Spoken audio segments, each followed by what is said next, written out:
EC নির্বাচন অনুষ্ঠানে পক্ষপাতমূলক আচরণ করলে এনসিপি অনাস্থা দেবে বলে জানিয়েছেন দলটির আহ্বায়ক নাহিদ ইসলাম।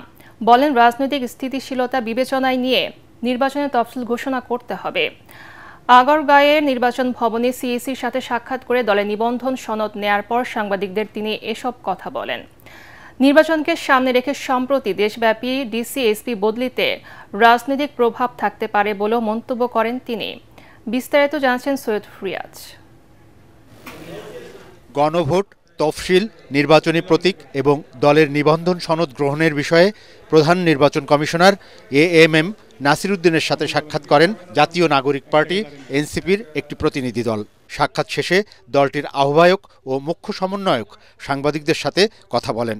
আদালতকে ব্যবহার করে একটি দল কয়েকটি ছোট দলকে সাথে নিয়ে সরকারের সংস্কার কাজকে ব্যাহত করার ষড়যন্ত্রে মেতেছে বলে অভিযোগ করেন তারা। কোর্ট পাড়া গুন্ডাতন্ত্র চলছে এবং সেখানে কোর্টের গাড়ে বন্দুক রেখে নির্বাচন কমিশনকে একটি বাধ্য করার ষড়যন্ত্র চলছে, যে ছোট ছোট যে পার্টিগুলো রয়েছে সেগুলোকে পকেটস্থ করা, বহুদলীয় যে গণতন্ত্র রয়েছে সেটাকে হত্যা করার। আমরা বাংলাদেশে গণতন্ত্র প্রক্রিয়াকে এগিয়ে নিতে চাই, বহুদলীয় গণতন্ত্রে আমরা সুস্পষ্ট করতে চাই এবং শত শত ফুল আমরা ফুটতে দিতে চাই, আমরা একটি ফুলকে চাই না। প্রত্যেক দলের স্ব প্রতীকে নির্বাচন করার বিধানকে স্বাগত জানিয়ে এনসিপির আহ্বায়ক নাহিদ ইসলাম বলেন, নির্বাচনে কালো টাকার দৌরাত্ম্য নিয়ন্ত্রণের পাশাপাশি লেভেল প্লেয়িং ফিল্ড নিশ্চিত করা জরুরি। বিদ্যমান যে রাজনৈতিক পরিস্থিতি, সেই পরিস্থিতি বিবেচনায় রেখেই তারা যাতে তফসিলের ঘোষণাটি দেয়।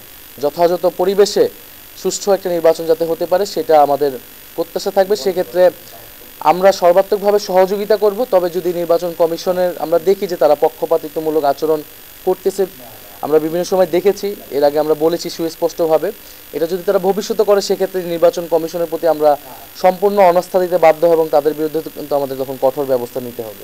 এদিকে ত্রয়োদশ জাতীয় সংসদ নির্বাচন উপলক্ষে সাংবাদিকদের এক প্রশিক্ষণ কর্মশালায় নির্বাচন কমিশনার অবসরপ্রাপ্ত ব্রিগেডিয়ার জেনারেল আবুল ফজল মোহাম্মদ সানাউল্লাহ বলেন, দেশ কোন দিকে যাচ্ছে তা নির্ভর করছে আগামী নির্বাচনের উপর।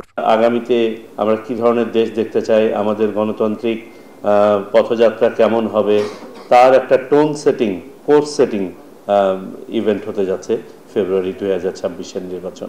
এ সময় তিনি আরও বলেন, দেশ ও জনগণের স্বার্থে আগামীতে একটি ভালো নির্বাচনের কোনো বিকল্প নেই।